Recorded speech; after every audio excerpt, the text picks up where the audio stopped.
Setelah puas banget tes kamera Samsung S22 Plus dan Ultra, di video ini kita bakal secara spesifik testing kualitas kameranya Samsung Galaxy A53 5G.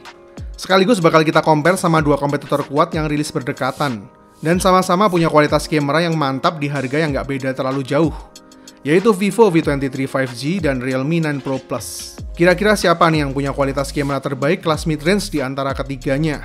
Yuk, tonton sampai tuntas. Karena Samsung A53 ini punya bandrol harga kelas mid-range yang jauh ada di bawah flagshipnya, otomatis sejak awal saya hands-on udah nurunin standar ekspektasi saya. Saya pikir tentunya bakal biasa-biasa aja dan nggak bakal bisa secakep main kameranya Realme 9 Pro Plus juga, yang udah pakai sensor Sony IMX766. Tapi pas awal saya capture fotonya, ternyata ekspektasi saya salah. Coba lihat ini. Ternyata main kamera Samsung A53 ini bagus banget. Bahkan bisa saya bilang sekilas nyaris identik sama kualitas flagshipnya yaitu S22 series. Khususnya di mode autonya.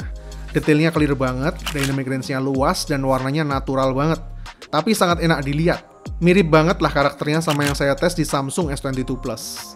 OIS-nya ini asli ngebantu banget buat capture foto jadi obyeknya selalu bagus fokusnya. Dan jarang banget dapat gambar yang blurry. Mantap. Kalau kita compare sama dua kompetitor lain, memang ketiganya sama-sama punya detail dan dynamic range yang bagus. Tapi secara sekilas jujur saya paling suka dengan tone warna yang ada di Samsung A53. Karena terlihat lebih clear dan lebih natural. Jadi Samsung A53 ini udah pakai quad kamera, ultrawide kamera 12 MP, main kamera 64 MP, depth kamera 5 MP, dan macro kamera 5 MP. Begitu juga di mode portraitnya, detailnya masih clear banget dan sangat konsisten. Separasi objeknya rapi dan bokehnya deep. Oke lah. Ketiganya sama-sama punya kualitas portrait yang bagus. Perbedaan paling mencolok cuma ada di tone warnanya. Yang mana Vivo dan Realme punya tone warna yang lebih vibrant, sedangkan Samsung terlihat lebih natural.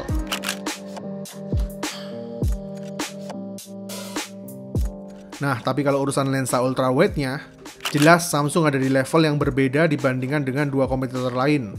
Detail dan dynamic range-nya masih bagus, baik di kondisi backlight maupun low light. Sedangkan di Vivo dan Realme mode ultrawide-nya masih terasa agak ala kadarnya, dan lebih mirip sama kualitas smartphone mid-range 3-4 jutaan aja.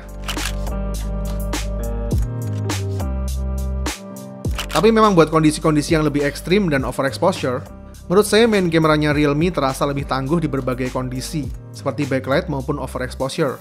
Dan di sini kamera Vivo satu-satunya yang pakai OIS terlihat lebih kewalahan juga dalam capture objek. Tapi kalau di kondisi yang normal, jelas image processingnya Samsung terlihat lebih baik dan sama sekali nggak terlihat overexposure atau oversaturated seperti yang ada di Realme atau Vivo. Yang menurut saya jelas AI-nya ini mengadaptasi dari algoritma kelas flagshipnya yang memang sangat memuaskan, karena karakternya memang identik banget. Kita tes di kondisi indoor sore hari juga Samsung dan Realme masih cukup tangguh. Nggak terlalu blurry dan noise. Yang lagi-lagi peran OIS-nya ngefek banget di sini. Tapi kalau buat Vivo mesti harus lebih steady kalau di kondisi yang lebih low light kayak gini supaya nggak ngeblur.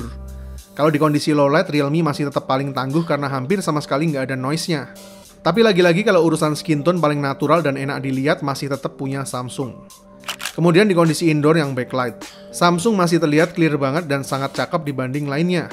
Tapi kalau kita zoom, baru terasa dynamic range dan detail punya Realme lebih cakep lagi. Meskipun memang warnanya lebih terlihat warm. Sedangkan Vivo warnanya terlihat kurang natural dan oversaturated. Terakhir kita testing di kondisi low light malam hari. Jujur kalau ada di kondisi malam hari yang masih dekat dengan sumber cahaya, ketiganya bisa nampilin mode malam yang sama-sama cakepnya. Meskipun di sini Realme terlihat lebih overexposure, tapi kalau kita zoom mode malamnya Realme masih nampilin detail yang paling baik. Tapi secara overall ketiganya terlihat bagus. Nah, tapi kalau direct sama cahaya langsung, terlihat Samsung satu-satunya yang punya flare paling minim dibanding lainnya. Meskipun sebenarnya Realme menangkap sinar lebih baik dan paling detail. Tapi ada kemungkinan juga lensa kameranya sedikit kotor. Karena jujur aja rada sulit pas pegang 3 smartphone sekaligus di kondisi gelap. Tapi kalau urusan warna yang paling clear dan natural, jelas image processing dari Samsung terlihat paling cakep di sini. Nah, kalau kita capture di kondisi yang lebih gelap lagi dan jauh dari sumber cahaya, udah jelas Realme lah pemenangnya. Baik di Samsung dan Vivo udah mulai banyak noise dan blurry, Realme masih bisa nampilin detail dengan baik. Dynamic range masih luas dan sangat minim sama noise. Front kamera 32 MP Samsung A53 ini ternyata juga punya detail yang cakep banget. Bahkan di kondisi backlight juga masih bisa diandalin. Lagi-lagi punya karakter yang mirip seperti yang ada di Samsung S22 series. Video recordingnya juga termasuk stabil dan memuaskan. Sangat nyaman juga kalau buat vlogging. Buat kondisi indoor juga masih tetap oke dan nggak terlihat noise, masih cukup stabil dan konsisten. Tapi buat kondisi low light masih kurang tangguh dan mulai muncul noise. Jadi selfie-nya tetap lebih cocok dipakai di outdoor atau indoor siang hari aja, overall memuaskan. Untuk selfie fotografinya kalau dibandingin dengan dua kompetitor lain, kayak Vivo yang punya resolusi lebih tinggi, ternyata masih terlihat identik dan sama bagusnya. Tapi karena Vivo punya dual selfie camera yang salah satunya lensa wide, jelas Vivo menang di angle sudut lebarnya dibanding lainnya. Begitu juga dengan kelengkapan fitur fotografinya, apalagi buat di malam hari. Jelas Vivo yang paling tangguh kalau urusan selfie kameranya. Tapi kalau untuk Realme menurut saya paling terlihat biasa aja di sini, kurang detail dan skin tone-nya terlihat paling pucat. Di video recording 4K 30 frame per second, Samsung A53 ini sangat memuaskan menurut saya. Tapi perbedaannya jelas ada di OIS-nya yang tidak bekerja sebaik yang ada di kelas flagship-nya tentunya. Yang di sini masih terlihat kurang begitu stabil. Tapi detailnya, dynamic range, autofocus, auto exposure yang cepat, dan frame rate yang smooth ini bagi saya sangat memuaskan. Pokoknya mantap.